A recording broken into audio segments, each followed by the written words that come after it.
अब जल्दी करो नाटक कंपनी। कितनी गंदी पिक्चर है। बहुत अच्छी फिल्म है, चलो तो सही। तुम्हें कोई और फिल्म नहीं मिली मुझे दिखाने के लिए? इस फिल्म में बुराई क्या है ये बताओ तुम। मुझे नहीं अच्छी लगती ऐसी भूतिया डरावनी फिल्में। तुम्हें पसंद नहीं है या डर लगता है? मुझे कोई डर वर नहीं लगता है, समझे? हाँ। और वैसे भी ना ये आत्मा वात्मा कुछ नहीं होता। तुमसे अगर ये बोला जाए फिल्म तुम्हें अकेले देखनी है, अकेले देख सकती हो? हाँ। अरे जरा पास तो आओ। तुम्हें पता है अंग्रेजी हॉरर फिल्म के डायरेक्टर के साथ क्या हुआ था जब उसने अपनी ही फिल्म अकेले देखी थी? मालूम है क्या हुआ था। तभी मैं डरने वाली नहीं हूँ, समझे? और ना ही मुझे दिल का दौरा पड़ने वाला है। लेकिन तुम्हें नहीं लगता कि जब एक लड़का लड़की फिल्म देखने आते हैं तो उनको रोमांटिक फिल्म देखनी चाहिए, ना कि ऐसी भूतिया पिक्चर? अगली बार तुम्हें रोमांटिक फिल्म दिखाऊंगा। वो तुम्हारा फेवरेट हीरो क्या नाम है? अरमान कुमार। खुश? हाँ खुश। जल्दी करो। वैसे भी ना हॉरर हो या रोमांटिक हो, लेकिन पैसे तो वसूल होने चाहिए। सही बात है।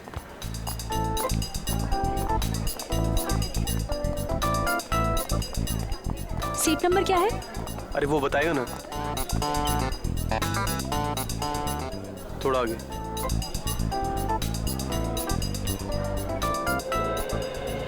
चेतावनी, आतंकवाद से लड़ने में हमें सहयोग दें। किसी भी भीड़ भाड़ वाली जगह पर अगर कोई लावारिस बड़ी चीज दिखे तो तुरंत हमें सूचित करें। वो लावारिस बड़ा वाहन या बैग एक बॉम्ब भी हो सकता है। फिल्म का आनंद लेने से पहले अपनी सीट के नीचे जरूर चेक करें। हमारी थोड़ी सी समझदारी बड़े हादसों को टाल सकती है। धन्यवाद। शगुन, तुम्हारी सीट के नीचे बम तो नहीं है? मोहन, तुम्हारे मजाक भी ना बिल्कुल तुम्हारी तरह बोरिंग हो गए हैं। अरे मैं तो अच्छे नागरिक का फर्ज निभाने की बात कर रहा था। तुम्हें नहीं देखना तो मत देखो, मैं देख लेता हूँ। शगुन, तुम्हारी सीट के नीचे बैग है। मोहे, तुम्हें लगता है तुम इतनी आसानी से मुझे उल्लू बना सकते हो? तुम्हारे सर की कसम, नीचे बैग है। सच में? हाँ, देखो ना। Oh my God, नीचे तो सचमुच में बैग है। कहीं इसमें बम तो नहीं है? हो सकता है, कुछ भी हो सकता है। अब क्या करें?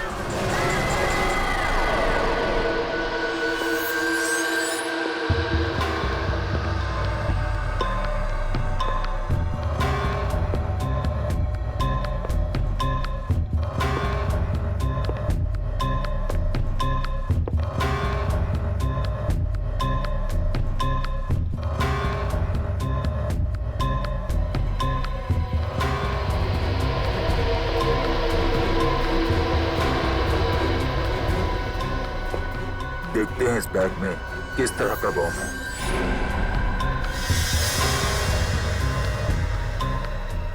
अरे इस बैग में तो बम नहीं है, तो फिर क्या है? एक मिनट देखते हैं।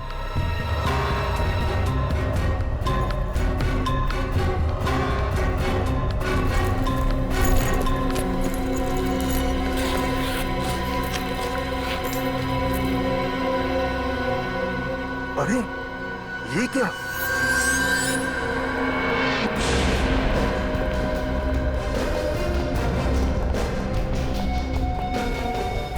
सर, इसी बैग में कटा हुआ हाथ है।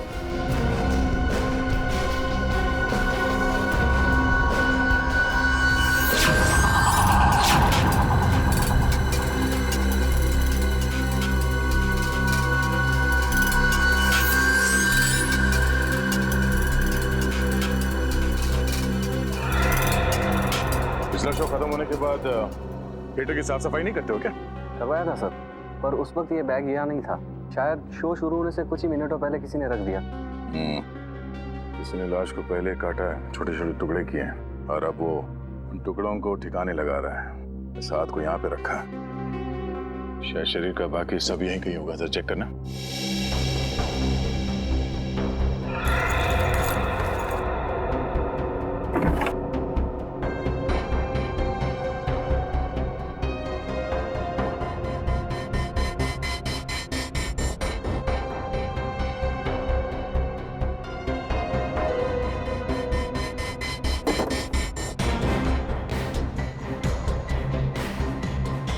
मिला?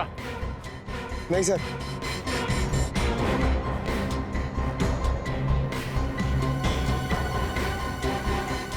एक बात बताइए सर, ये सिनेमा हॉल अजीब जगह नहीं लगती आपको हाथ छुपाने के लिए? हाँ सर, अक्सर खूनी जंगलों में या ऐसी कोई सुनसान जगह पर लाश को ठिकाने लगाते हैं। ये सिनेमा हॉल की सीट के नीचे? पता नहीं इस खूनी के दिमाग में क्या चल रहा है। ये हाथ तुम लोगों को कुछ अजीब नहीं लग रहा? अजीब क्या सर? ये देखो, हाथ को काटने के बाद भी कहीं पे भी खून का कोई निशान नहीं है। ऐसा लगता है कि खूनी ने हाथ काटने के बाद एकदम साफ कर दिया इसे। हाँ सर, हाथ को इतने अच्छे से साफ किया कि उनकी एक बूंद भी नहीं दिख रही है।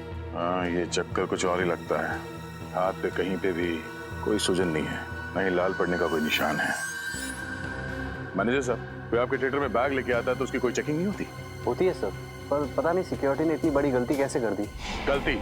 एक आदमी का कटा हुआ हाथ थिएटर के अंदर लाया गया है और आप उसे गलती कह रहे हैं? हाँ? आपके थिएटर के बाहर सीसीटीवी कैमरा लगा हुआ? जी सर।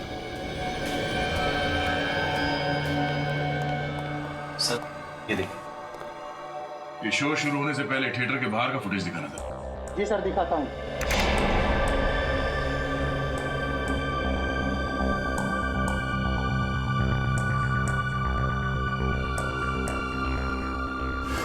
अरे सर, ये वही वाला बैग है जो हमें थिएटर के अंदर मिला था।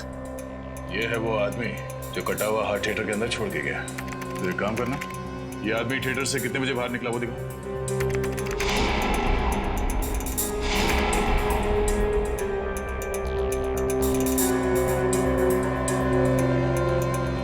सवा 12 बजे अंदर गया और 12:20 को बाहर। 5 मिनट में अपना काम कर गया ये। मगर जाते जाते अपना खूबसूरत चेहरा दिखा के गया है। अब ये नहीं बचेगा। इसके हाव भाव से लगता नहीं है घबराया हुआ है। कहीं ये पेशेवर खूनी तो नहीं है? पता चल जाएगा। एक काम करो, इसकी तस्वीरें हर जगह भेज दो और क्रिमिनल डेटाबेस में भी चेक करो। आसान के कुछ बातचीत हुई हाथ के साथ? क्या बताया इसने कि किसका हाथ है, किसने काटा इसे, कैसे काटा इसे? बॉस, इस हाथ ने बताया कम, पूछा ज्यादा। क्या इस हाथ ने उल्टा आपसे ही सवाल पूछ लिया? हाँ ब्रेडी, और सवाल नहीं पूछा, सीधे पहेली पूछ डाली और कहा कि अपने आप को बहुत 30 मार का फोरेंसिक एक्सपर्ट समझते हो ना, तो ये पहेली सुलझा करके देखो। ऐसी क्या पहेली है डॉक्टर साहब, हमें भी बताइए, शायद हम आपकी कोई मदद कर दें। हाँ जरूर दे। वैसे भी यार आज तारीखा नहीं आई है, शायद आप लोग मेरी मदद कर दें। ये देखो, हाथ का ये वाला हिस्सा यहाँ कलाई के पास। बॉस, ये हिस्सा अभी भी बहुत ज्यादा नरम है, सूख करके सख्त नहीं हुआ। इसमें हैरानी की क्या बात है सालुंके साहब? कई लोगों के हाथ नरम होते हैं, कईयों के सख्त होते हैं, है ना? रेडे, तुम मेरी बात समझ नहीं रहे हो यार। देखो, जब किसी इंसान का कोई अंग काट करके अलग किया जाता है तो वहां से बहते हुए खून को रोकने के लिए दिमाग एक सिग्नल भेजता है ताकि वो खून बहना बंद हो जाए, सूख जाए। लेकिन इस हाथ में ऐसा कुछ नहीं हुआ। मतलब इस इंसान के दिमाग ने कोई सिग्नल दिया ही नहीं? बिल्कुल नहीं दिया, कोई सिग्नल नहीं दिया। बल्कि इस हाथ की तो सारी नसें, सब हड्डियां सही सलामत है। कहीं से कुछ कटने का निशान नहीं है, कहीं पर कोई नर्व टूटी या कटी हुई नहीं है। यार ये तो कैसे कह सकता सारुण के? देख, किसी भी इंसान का हाथ अगर काटा जाए या उखाड़ा जाए तो जहां से भी ये काटा गया हो या उखाड़ा गया हो वहां पर बाकी नसें या हड्डियां तो होंगी होंगी ना। तुम बात बिल्कुल ठीक कर रहे हो बॉस, लेकिन इस हाथ में ऐसा कुछ नहीं मिला मुझे। बल्कि इस हाथ को देख करके लगता है कि ये हाथ किसी शरीर का हिस्सा ही नहीं है। इस हाथ की अपनी एक अलग हस्ती है, अलग है ये हाथ बिल्कुल। डॉक्टर साहब, अब आप पहेलियां बुझा रहे हो। मैंने कहा था ना दया, ये बहुत टेढ़ी पहेली है ना? कहा था ना। और बताता हूँ बॉस, इस हाथ को लैब में पड़े हुए पूरे 5 घंटे हो गए, लेकिन इस हाथ के सड़ने की गति इतनी धीमी है कि आधा घंटे वाले लक्षण भी नहीं दिखाई दे रहे इस हाथ में। उंगलियों के निशान मैच हुए? नहीं, अपने क्रिमिनल डाटाबेस में तो मैच नहीं हुए, लेकिन मैंने ये निशान दिल्ली भेजे हैं सेंट्रल डाटाबेस में। वहां पर तो हर आम आदमी की उंगलियों के निशान होते हैं, शायद किसी से मैच हो जाए। हेलो, क्या लाश कहां पे?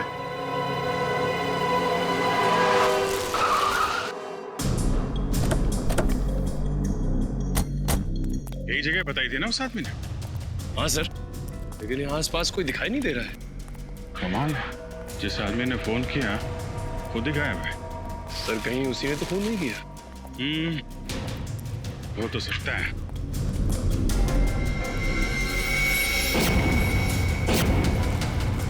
लाश?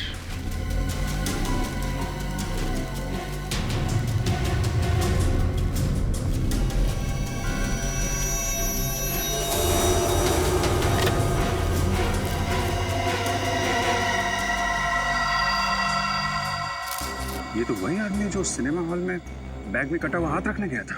सर अभी तक हम सोच रहे थे इसने किसी का खून कर दिया, लेकिन यहाँ पे तो किसी ने इसे ही मार दिया। चाकू मारा है। पता नहीं क्या चल रहा था इस आदमी के दिमाग में। सिनेमा हॉल में कटा हुआ हाथ रखने गया और यहाँ पे खुद शिकार हो गया। सर हो सकता है इसने हाथ काटा ही ना हो और इस जुर्म में इसका कोई संबंध भी ना हो। संभावनाएं तो बहुत कुछ हैं, लेकिन पता तभी लगेगा जब हमें इस आदमी की पहचान मालूम होगी। इसके जेब में देखो, कोई मोबाइल, पर्स वगैरह? नहीं सर, कुछ भी नहीं। खून के छींटे। ये देखा, ये इस तरफ जा रहे हैं। यहाँ पे इतना सारा खून पड़ा हुआ है, इसका मतलब इस आदमी को यहाँ पे चाकू मारा गया है। लेकिन सर अगर उसने इस आदमी को यहाँ पे मारा है तो ये यहाँ से वहां तक गया कैसे? वो चाहता तो उसको यहाँ पे भी मार सकता था। हो सकता है जब खूनी ने इसे चाकू मारा हो तो किसी ने उसे देख लिया हो और खूनी यहाँ से भाग गया और ये आदमी यहाँ से रेंगते रेंगते यहाँ तक आया और यहाँ पे इसने अपना दम तोड़ दिया। जब इसे चाकू लगा होगा तो ये मदद के लिए चीखा चिल्लाया होगा। किसी ने इसकी चीख सुनी कैसे नहीं? एक काम करो, जरा यहाँ आसपास जितने भी लोग रहते हैं सबको बुलाओ, इकट्ठा करो। हम सच कह रहे साहब, हमने ना कुछ देखा ना कुछ सुना। बकवास कर रहे हो तुम। एक आदमी का खून हो गया, तड़प तड़प के मर गया वो, और किसी ने कुछ देखा नहीं है, ना ही कुछ सुना। ऐसा कैसे हो सकता है? तुम इधर आओ, इधर आओ, इधर आओ। क्या बात है, कुछ कहना चाहते हो? नहीं साहब। तो फिर पसीने क्यों निकल रहे? साहब गर्मी बहुत है इसलिए। गर्मी बहुत है? बारिश हो चुकी है, मौसम ठंडा है और तुम्हें पसीना निकल रहा है। देखो, जो कुछ जानते हो चुपचाप बता दो। तुम्हें फोन किया था ना? हाँ साहब। तो फिर भागे क्यों? यहाँ पे रहना चाहिए था ना तुम्हें। साहब मैं डर गया था, मैंने सोचा फोन करके मैंने कोई गलती कर दी। मैं सीआईडी के लफड़े में नहीं पड़ना चाहता था साहब। सीआईडी को फोन करके तुमने कुछ गलत नहीं किया है, सिर्फ अपना फर्ज निभाया तुमने। अगर इस आदमी की जगह तुम्हारा कोई रिश्तेदार, तुम्हारा परिवार का कोई आदमी होता तब भी तुम यही करते, मदद करते कि नहीं? हाँ साहब। बताओ क्या देखा तुमने? कल रात की बात है साहब। रुक जाएंगे! तेरा भांडा बहुत जल्दी पूरी दुनिया के सामने फूटने वाला है। क्या करेगा? क्या करेगा? हाँ दूंगा तुझे, इससे पहले कि सीआईडी मुझ तक पहुंचे खत्म कर दूंगा तुझे। अरे क्या कर रहे हो? अरे रुको! अरे भाई साहब, अरे क्या हुआ? रुके भाई साहब, अभी एम्बुलेंस बुलाता हूँ मैं। तू तो मर गया, अब क्या करूं मैं? उस आदमी ने बाएं हाथ से चाकू मारा था। हाँ साहब। सर के आदमी जिंदा तो नहीं है जिसका कटा हुआ हाथ हमें थिएटर में मिला था? बाद में उसने इस आदमी का खून कर दिया। ये तो तभी पता चलेगा जब वो आदमी हमें मिलेगा। Hello, okay okay okay okay, thank you very much. उस आदमी का पता चल गया है, वो एक बिजनेसमैन है और उसका नाम सौरभ है।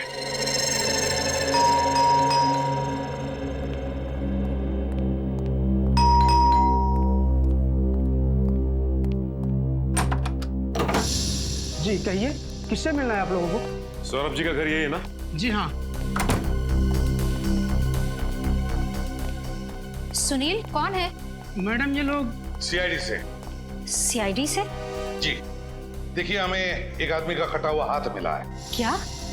कटा हुआ हाथ? जी, और वो हाथ आपके पति सौरभ का है। ये क्या कह रहे हैं आप? आपको जरूर कोई गलतफहमी हुई है। नहीं मैम, हमें कोई गलतफहमी नहीं हुई। उस कटे हुए हाथ की उंगलियों के निशान आपके पति सौरभ की उंगलियों के निशान के साथ मैच होते हैं। ये कैसे हो सकता है? एक मिनट रुकिए, मैं सौरभ को बुलाती हूँ। सौरभ! क्या हुआ रीमा? ये सीआईडी वाले हैं। सीआईडी? और इनका कहना है कि इन्हें एक कटा हुआ हाथ मिला है जिसपे आपकी उंगलियों के निशान है। What nonsense! मेरे हाथों को कुछ नहीं हुआ, आप देख सकते हैं। सर ऐसा कैसे हो सकता है? हमें जो कटा हुआ हाथ मिला था उसके उंगलियों के निशान और इनके हाथों की उंगलियों के निशान मैच कैसे हो सकते हैं? वही तो, दो अलग अलग लोगों की उंगलियों के निशान एक जैसे कैसे हो सकते हैं? ये आप लोग क्या कह रहे हैं? मेरी कुछ समझ में नहीं आ रहा। सौरभ जी, आप प्लीज हमारे साथ हमारे सीआईडी के फोरेंसिक लैब चलिए, हम आपकी उंगलियों के निशान चेक करना चाहते हैं। अजीब मुसीबत है, आप देख सकते हैं कि मेरे हाथों को कुछ नहीं हुआ, फिर मेरे फिंगरप्रिंट्स लेने का क्या मतलब? फिर भी प्लीज आप हमारी मदद कीजिए, हम ये पता लगाना चाहते हैं कि वो कटा हुआ हाथ है किसका और उसकी उंगलियों के निशान आपकी उंगलियों के निशान के साथ कैसे मैच होते हैं, क्यों मैच होते हैं? और कितना वक्त लगेगा? 2 मिनट, अभी डीएनए रिपोर्ट आ रही है। प्लीज थोड़ा जल्दी कीजिए, मेरी एक बहुत ही जरूरी मीटिंग है। हांगकांग से कोई डेलीगेट्स आए हैं, आप तो जानते हैं वो लोग टाइम के कितने पक्के हैं। सौरभ जी, आप चिंता मत कीजिए, आप अपनी मीटिंग के लिए सही वक्त पर पहुंच जाएंगे, समझे?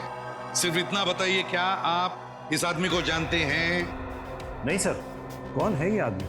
वही आदमी है जिसने ये कटा हुआ हाथ थिएटर में छोड़ दिया था। ओह माय गॉड, क्या हुआ सोलंकी? बॉस, ये डीएनए रिपोर्ट का मेल आ गया है।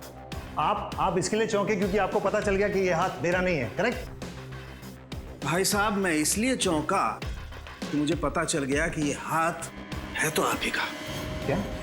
और सिर्फ वो हाथ ही नहीं, इसके फिंगरप्रिंट्स और उसकी डीएनए रिपोर्ट, ये भी आप ही से मैच करती है। क्या? ये आप क्या कह रहे हैं? देखिए, मेरे दोनों हाथ सही सलामत है, ये देखिए आपके सामने है।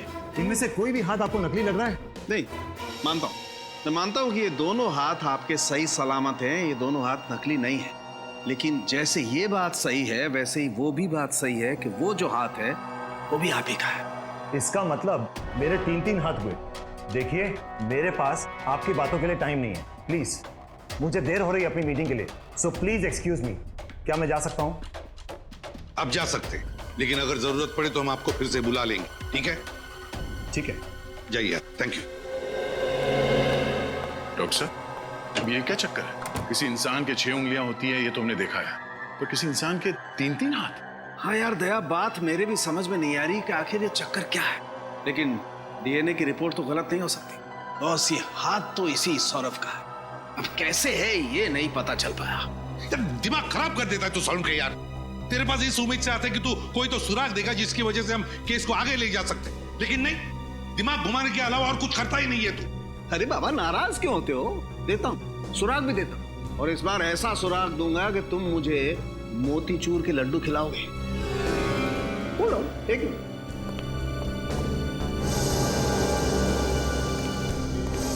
ये देखो, क्या ये? Memory chip. जी हाँ, ये मेमोरी चिप पता है मुझे कहां से मिली? कहां से मिली? ये यहाँ इस आदमी के कंधे पे से। ओह, ये आदमी कंधे पे इस चिप को छुपा के घूम रहा है। मतलब इस चिप में कोई गहरा राज छुपा हुआ है। बिल्कुल, और क्या गहरा राज छुपा हुआ है ये हम इस चिप को कंप्यूटर में लगा के देखते हैं। आइए।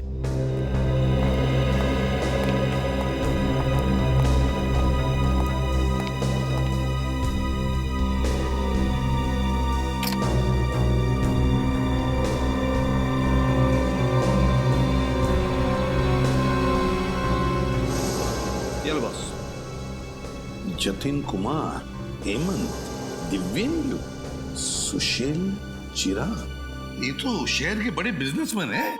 हाँ सर, और वो देखो, लिफ्ट के सबसे नीचे सौरभ का नाम भी लिखा हुआ है। हाँ, मगर सर ये मरा हुआ आदमी चिप में इन सारे बिजनेसमैन के नाम लेके क्यों घूम रहा होगा? दया, जरूर इस मरे हुए आदमी का इन बिजनेसमैन के साथ कोई ना कोई कनेक्शन है, पर क्या होगा कनेक्शन? सर, सभी नामों के आगे नंबर्स लिखे हुए, बड़े अजीब लग रहे हैं। ये किस चीज के नंबर हो सकते हैं? हाँ, है तो बड़े अजीब नंबर। लगता है ये किसी खुफिया बैंक अकाउंट के नंबर्स हैं, किसी विदेशी बैंक के। हाँ सर, इस आदमी ने इन सारे बिजनेसमैन के काले धंधे का भांडाफोड़ करने की सोची होगी और इसीलिए मारा गया। और सर अगर ऐसा है तो फिर इस सौरभ ने इस आदमी को पहचाना क्यों नहीं? फिर हमसे झूठ तो नहीं बोल रहा था? हो सकता है सौरभ झूठ बोल रहा है हमसे। इस आदमी के कंधे में से हमें मिलती है एक मेमोरी चिप जिसमें होता है शहर के बिजनेसमैन के नाम और शायद उनके बैंक अकाउंट नंबर्स भी। और फिर ये हाथ, ये कटा हुआ हाथ जो सौरभ का है भी और नहीं भी। हाँ निखिल, बैंक वगैरह में पता किया इन नंबर्स के बारे में? किसी भी बैंक के अकाउंट नंबर्स नहीं है। अच्छा, इंटरनेशनल बैंक्स के भी नहीं है? ठीक है, अगर कोई जानकारी मिलती है तो हमें तुरंत इन्फॉर्म कर देना। सर, उस लिस्ट में जितने भी बिजनेसमैन के नाम है, मैं एक एक के घर से होके आ रहा हूँ। अच्छा, तो कुछ पता चला उनके नाम के आगे जो नंबर्स हैं उनका राज क्या है? नहीं सर, इसी बात की तो हैरानी है मुझे। उनमें से कोई ये नहीं जानता कि उनके नाम के आगे वो नंबर क्यों लिखा है, उसका महत्व क्या है। बड़ी जरूर कोई ना कोई महत्व तो है इस नंबर्स का इस केस के साथ। उस आदमी के लाश में से हमें ये चिप मिली है जिसमें शहर के रईस लोगों के नाम हैं और ये नंबर्स हैं। क्या हो सकते हैं ये नंबर्स? सर। हाँ सर। सर मैं सौरभ के घर से आ रहा हूँ। सौरभ के ड्राइवर ने एक खास बात बताई। क्या खास बात? यही कि वो हर सोमवार को सीडी के हॉस्पिटल जाता है। हर सोमवार को सीडी के हॉस्पिटल? कि उसका कोई रिश्तेदार या दोस्त भर्ती है क्या इस हॉस्पिटल में? नहीं सर, ये तो नहीं मालूम, लेकिन ये बात उसे छिपाने के लिए कही गई थी। यहाँ तक कि सौरभ की बीवी को भी ये बात नहीं मालूम। कहीं सौरभ को कोई बीमारी तो नहीं थी जिसका वो चोरी छुपे इलाज करा रहा हो? अब ये तो सीडी के हॉस्पिटल जाने के बाद ही पता चलेगा। हाँ ठीक। डॉक्टर सुमित? जी हाँ, आप लोग कौन? जी हम लोग सीआईडी से। सीआईडी से? जी हाँ सीआईडी। बाहर रिसेप्शन पे पता चला कि बिजनेसमैन सौरभ का इलाज आप ही करते हैं। जी हाँ, लेकिन इस इलाज का सीआईडी से क्या लेना देना? डॉक्टर सुमित, हमें एक लाश मिली है, एक खून हुआ है और खूनी को ढूंढने में हमें आपकी मदद चाहिए। मैं आप लोगों की कैसे मदद कर सकता हूँ? हमारे कुछ सवालों का जवाब देकर। जी पूछिए। आप सौरभ जी का इलाज कर रहे हैं ना? क्या बीमारी है उनको? उनका बायां हाथ गैंग्रीन से ग्रस्त है। गैंग्रीन? ये गैंग्रीन क्या होता है डॉक्टर साहब? इस बीमारी में मरीज के हाथ के अंदर एक ऐसा बैक्टीरिया पैदा हो जाता है जो हाथ को धीरे धीरे खोखला कर देता है, और जब इस बैक्टीरिया की शक्ति हद से ज्यादा बढ़ जाती है तो हाथ को शरीर से काटकर अलग करना पड़ता है ताकि ये बीमारी शरीर के किसी दूसरे भाग में न फैल सके। मतलब सौरभ जी की बीमारी इतनी बड़ी नहीं है कि उनका हाथ काटना पड़े, हैं? हाँ, मगर ये बीमारी बहुत तेजी से फैल रही है। अगले 6-8 महीनों में उनका हाथ काटना पड़ेगा। 6-8 महीनों में हाथ काटना पड़ेगा? तो इसीलिए उन्होंने अपने घर वालों से ये बात छुपा के रखी है अपनी बीमारी के बारे में। हाँ, वो नहीं चाहते थे कि बेवजह ये सब जानकर उनके घर वाले परेशान हो। सर आपके साइन चाहिए थे सर। यार तो फिर आ गया। तुम इंश्योरेंस वाले भी बहुत परेशान करते हो। जितना ऑटोग्राफ किसी एक्टर को नहीं देना पड़ता है उतना सिग्नेचर तो हम आम आदमी से ले लेते हो। सर आप कौन से किसी सेलिब्रिटी से कम है? तुम लोगों की वजह से ही मार्केट में मक्खन का भाव बढ़ गया है। एक्सक्यूज मी सर, आप 2 मिनट रुकिए, मैं भी आता हूँ। जी चलो।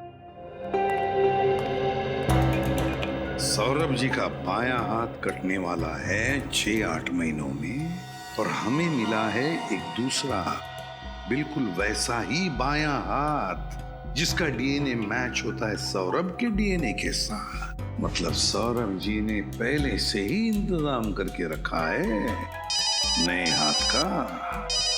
हेलो? हाँ क्या? देखिए आप घबराइए मत, हम लोग पहुंचते हैं। सर सौरभ की पत्नी रीमा का फोन था। सौरभ को घर से गुंडे उठा ले गए। रीमा जी।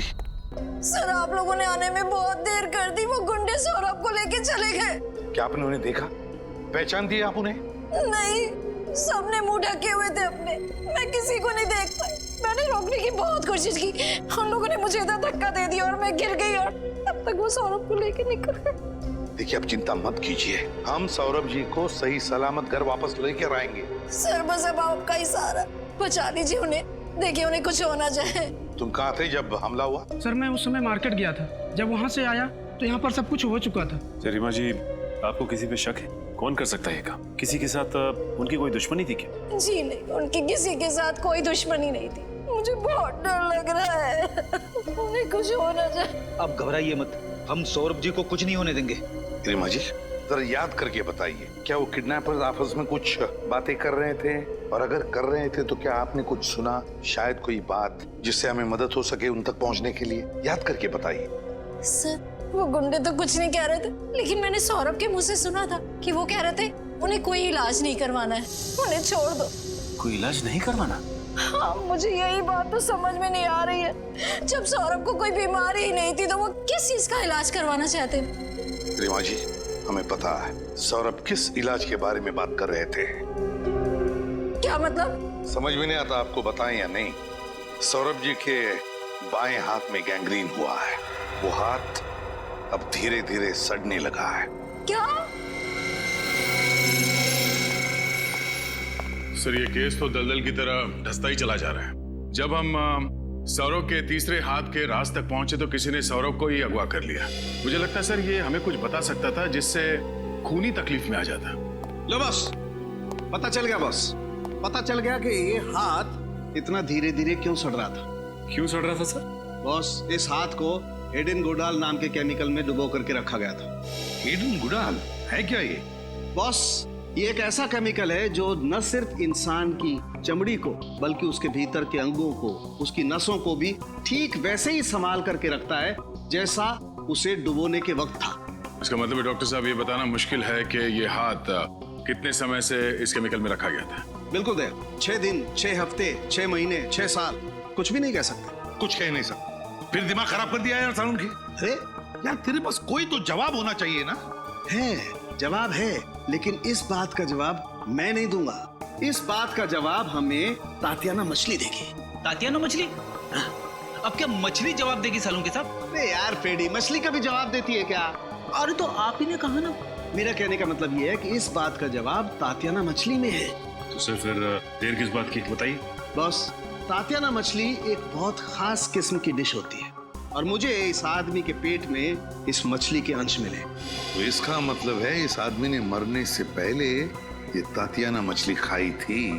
बिल्कुल, और वो भी मस्टर्ड सॉस के साथ। और जहाँ तक मेरी जानकारी है, इस शहर में इस तरीके की डिश बहुत ही कम रेस्टोरेंट्स में मिलती है। तो हमें पता लगाना पड़ेगा इस शहर में ऐसे कितने होटल्स हैं जहाँ पर ये तातियाना मछली मिलती।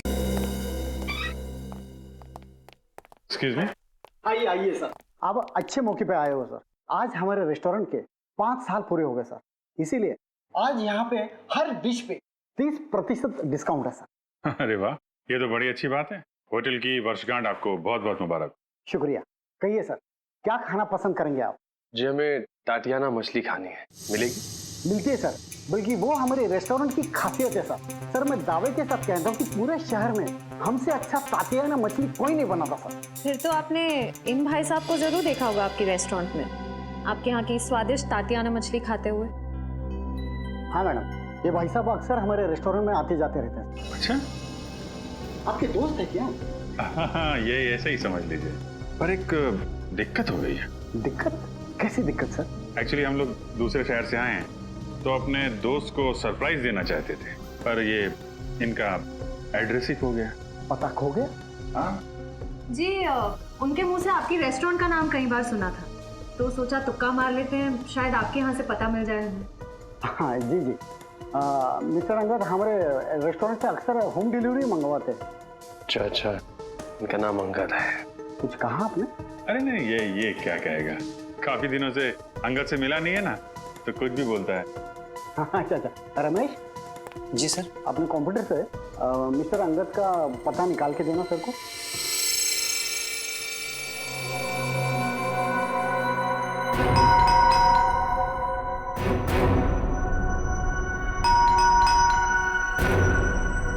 दरवाजा खोल ले, खोलो।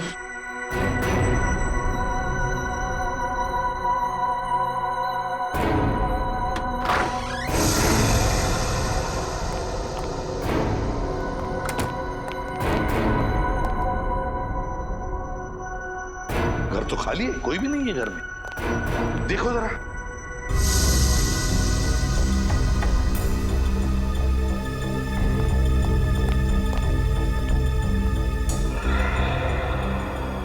ये देखिए सर, यहाँ पे बुक्स पड़ी हुई हैं, और वो भी साइंस की।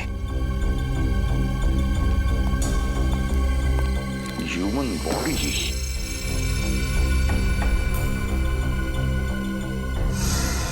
DNA replication standard facts.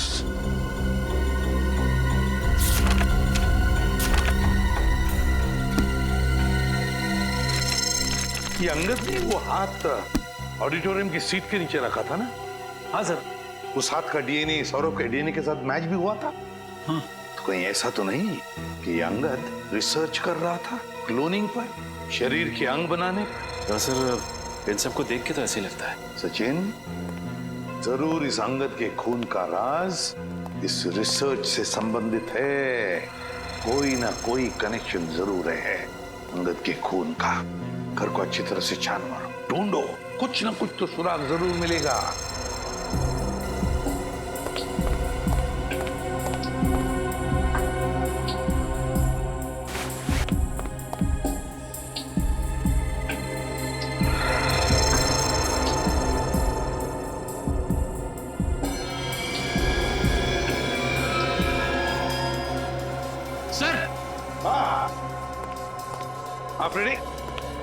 कुछ मिला है? ये देखिए, कार्ड होल्डर। कार्ड होल्डर इस पेंटिंग के पीछे था।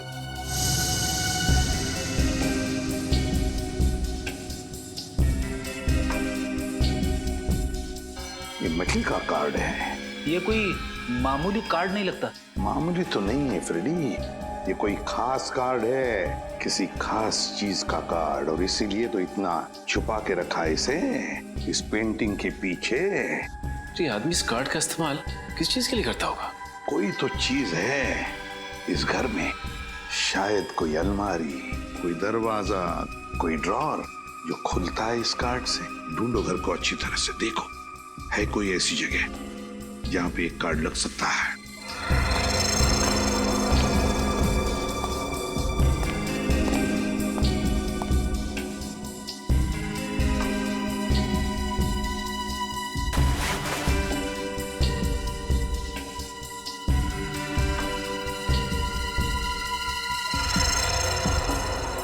सर, इस कमरे में तो ऐसी कोई भी जगह दिखाई नहीं दे रही है जहाँ पे ये कार्ड लगाया जा सके। सचिन, अगर घर में नहीं तो फिर बाहर जरूर है, बाहर जरूर है। ये अंगद जरूर बार बार बाहर जाता था, किसी ऐसी जगह जहां पर इस कार्ड से कोई बंद दरवाजा खुलता है, कोई ऐसा दरवाजा जिसके पीछे इस केस का राज छुपा है। सर, हाँ, पड़ोसी ने हमें बताया था ना कि खुद की गाड़ी होने के बावजूद भी अंगद आने जाने के लिए रिक्शा का इस्तेमाल करता था। तो रिक्शा स्टैंड पे जाकर अच्छी तरह से पूछताछ करो, पता लगाओ ये अंगद जाता कहाँ था। आपको ऑटो में बैठना ज्यादा पसंद है या टैक्सी में? वैसे तो मुझे अपनी गाड़ी ज्यादा पसंद है, लेकिन हाँ, ऑटो का अपना अलग ही मजा है। क्या है कि दोनों तरफ से ऑटो खुला होता है, हवा अच्छी है। ये बात तो है। कभी कभी मुझे लगता है कि मैं भी एक ऑटो खरीदूं, ब्यूरो में आने जाने के लिए। आइडिया बहुत अच्छा है, अब तक खरीदा क्यों नहीं? डर लगता है कहीं रास्ते में किसी ने रोक लिया तो, यहाँ वहाँ ले जाने के लिए, फिर तो ब्यूरो में पहुँचने में देर हो जाएगी। और आप तो जानते हैं एसीपी साहब मुझे। ये बात तो है। एक मिनट, कहिए साहब, कहाँ जाएंगे? जाना कहीं नहीं है, बस हम लोग सीआईडी से। सीआईडी? जी हाँ, सीआईडी से। ये इस फोटो को ध्यान से देख। क्या इस आदमी को तुमने अपने ऑटो में बैठा के कहीं छोड़ा है? नहीं साहब, हमारी ऐसी किस्मत कहाँ कि हम इनको छोड़ें, ये हमारी ऑटो में जाएं। क्या मतलब? साहब, ये तो सिर्फ और सिर्फ पप्पू की ऑटो में जाते हैं और किसी की नहीं। पप्पू की ऑटो में? जी साहब, और ये पैसे भी मीटर से नहीं देते साहब। मन किया तो 500 रुपए, मन किया तो 1000 रुपए।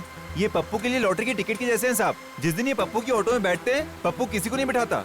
अच्छा, ये पप्पू को ऑटो में बैठा के लेके कहाँ जाता? साहब, ये तो पप्पू ही जाने। कहाँ रहता है ये पप्पू? सामने। माफ कर दो साहब, अब ये आगे से नहीं होगा। क्या माफ कर दो? तुम ही हो पप्पू?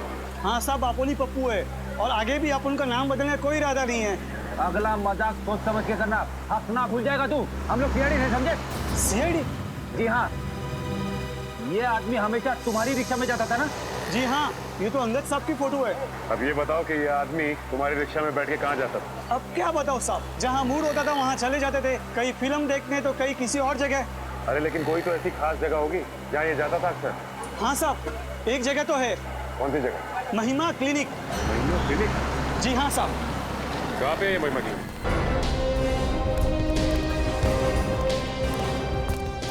सर, ये क्लिनिक है या खंडर? इसे देख के ऐसा लगता है जैसे महीनों से यहाँ पे कोई आया नहीं। ऐसे कैसे हो सकता है सचिन? रिक्शा वाला तो कह रहा था कि अंगद हर रोज यहाँ पे आता है।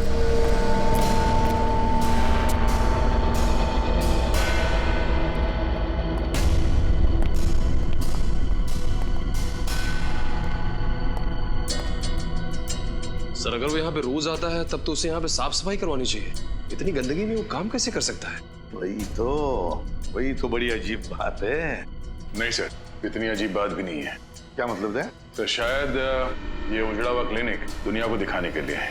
इस खुफिया दरवाजे के उस तरफ शायद इस क्लिनिक का असली चेहरा है। खुफिया दरवाजा? हाँ, और ये खुफिया दरवाजा उस मेटल कार्ड से खुलता होगा जो हमें अंगद के घर से मिला था। हाँ, निखिल कार्ड दो। सब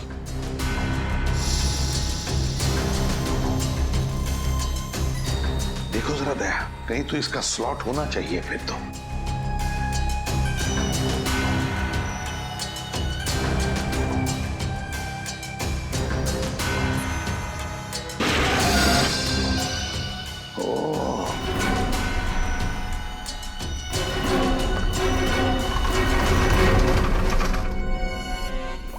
निखिल वो अलमारी ठीक से लगा दो देखो।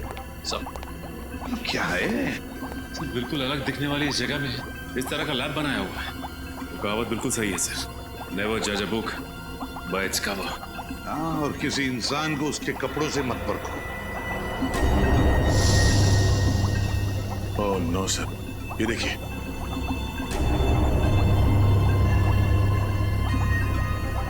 माय गॉड, पहले कटा हुआ हाथ, कटी हुई टांग। सिर्फ कटी हुई टांग नहीं सर, शरीर के और भी कई कटे हुए अंग पड़े हैं यहाँ पे। क्या चल रहा है यहाँ पर समझ में नहीं आ रहा।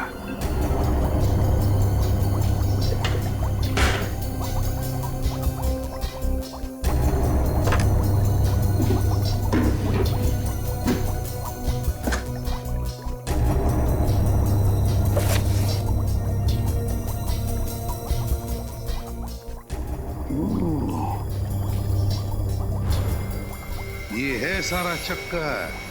क्या हो सर? ये देखो, ये सारे जो नाम है ना इस लिस्ट में और ये नंबर्स, ये पूरी की पूरी लिस्ट बिल्कुल वही है जो हमें उस मेमोरी चिप में से मिली थी। वही लिस्ट है ये। इसका मतलब जो बिजनेसमैन के नाम के आगे जो नंबर्स लिखे थे वो नंबर्स।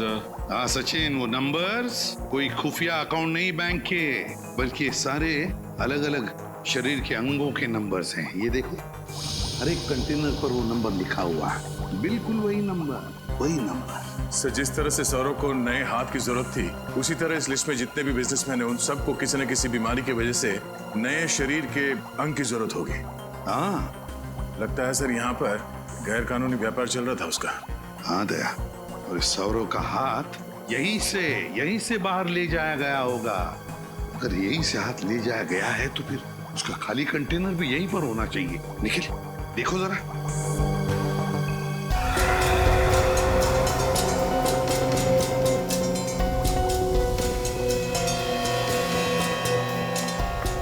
सर हाँ, ये रहा वो खाली कंटेनर। ये देखो, लेकिन एक बात समझ में नहीं आ रही है कि अंगद ने वो हाथ ऑडिटोरियम में सीट के नीचे क्यों रखा? और दो लाशें।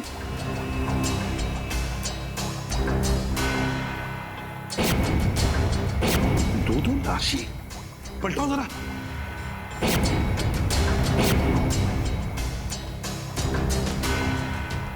अजीब मुसीबत है। सर ये तो सौरभ है। सर लेकिन ये तो अपने लिए हाथ खरीदने आया था, इसे भला कोई क्यों मारेगा? उसी हाथ की वजह से मार डाला है सौरव को, उसी हाथ की वजह से। जो भी ये सब कर रहे हैं ना, वो समझ गए कि सौरव की वजह से हम उन तक पहुंचने वाले हैं।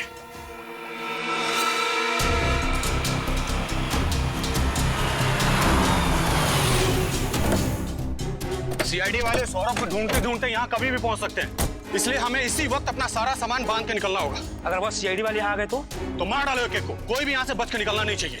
पर बॉस हम अपना सारा सामान लेकर जाएंगे कहाँ? उसकी फिक्र तुम मत करो, बड़े बॉस ने नया अड्डा तलाश कर लिया है, अब हमें बस बॉस का इंतजार करना है। बॉस यहाँ सब ठीक है ना? हाँ बॉस, हम बस अपना सारा सामान लेकर निकलने वाले थे। वैसे बॉस ये सारा सामान हम लेकर जाएंगे कहाँ? हमारा अगला अड्डा हटाओ उसे। ओके बॉस, हमें यहाँ से जल्द अपना सामान लेकर निकलना होगा। चलो जल्दी से अपना सामान समेटो। तो अपनी जगह से नहीं लेगा। आपके साइन चाहिए थे। सीआईडी तुम लोग यहाँ कैसे पहुंचे? जुर्म को पहचानने की हमारी पुरानी आदत है, और अगर गैर कानूनी काम हो रहा हो तो हम बिन बुलाए पहुंच जाते हैं। वैसे आप लोगों ने 3 खून किए। 3 नहीं 7। अब तुम चारों लोग देख रहे हमसे। अबे 7 जन्म लेने पड़ेंगे हम में से किसी एक को भी मारने का सोचने के लिए, समझे? चला गोली, चला।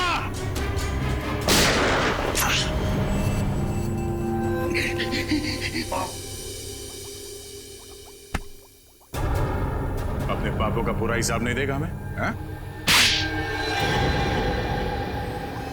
मुझे अपने काम में कोई बुराई नजर नहीं आती। जिन लोगों के पास हाथ नहीं होते उन्हें हाथ देते थे, जिनके पास पैर नहीं होते थे उन्हें पैर देते थे, जिनकी किडनी फेल हो जाती थी उन्हें किडनी, जिनका लीवर खराब हो जाता था उन्हें लीवर।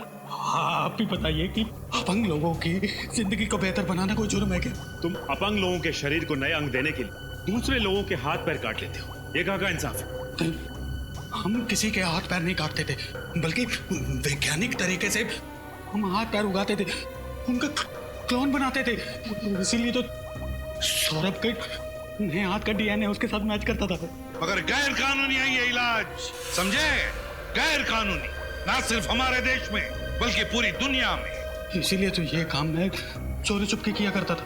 पहले मैं इंश्योरेंस एजेंट बना ताकि मैं बीमार अमीर लोगों को ढूंढ सकूं जो मुझे एक एक अंक के लिए करोड़ों रुपए दे सके, और फिर मैं अपनी इसी लैब में उनके लिए शरीर के नए अंग बनाता था। और इस काम में अंगद तुम्हारा साथ देता था? हाँ, पहले तो सब कुछ बहुत अच्छा चल रहा था, फिर एक दिन अचानक पता नहीं क्यों अंगद के अंदर का लालच जाग उठा। अंगद, सब ठीक चल रहा है ना? हाँ बॉस, सब ठीक ठाक चल रहा है। वेरी गुड, लगे रहो। देखना एक दिन मैं अपने इस गैर कानूनी इलाज के दम पर पैसों का बहुत बड़ा महल खड़ा कर लूंगा। वाह, अपने लिए पैसों का महल और हमारे लिए झोपड़ी। लेकिन ये तो बहुत नाइंसाफी हुई ना। मतलब ये कि अब हमें आपके फेंके हुए टुकड़े नहीं चाहिए, पार्टनरशिप चाहिए हमें, और वो भी पूरी 50-50 की साझेदारी। हो, तो तुम्हें साझेदारी चाहिए?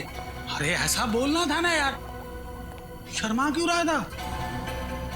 देखा अंगद, मैंने क्या कहा था? मुकुंद भाई कितने दरिया दिल है। पार्टनरशिप की बात सुन के नाराज नहीं होंगे? मैं क्यों नाराज होने लगा भला? हाँ? अरे तुम दोनों के बिना ये काम हो सकता है क्या?